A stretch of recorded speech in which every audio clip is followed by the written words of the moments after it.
Well, Yoon Sung-yeol has finally been detained, but his defiance continues. The impeached president reportedly refusing to answer questions by investigators at South Korea's powerful anti-corruption watchdog.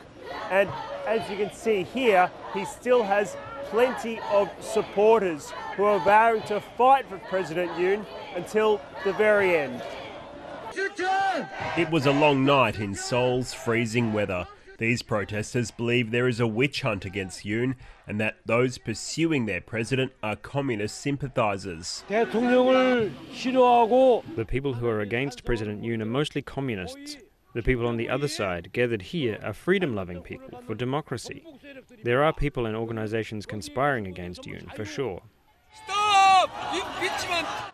Yoon was deeply unpopular after imposed martial law, but his act of defiance is resonating with some voters, including younger Koreans, with a noticeable jump in his approval ratings.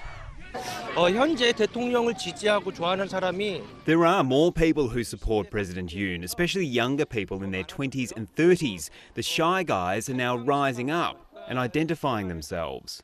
I was inspired by the older generation guarding the presidential compound.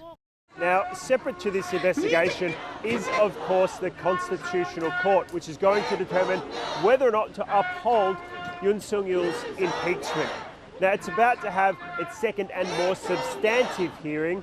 The first day went for only 4 minutes because Yoon Sung-yeol refused to show up.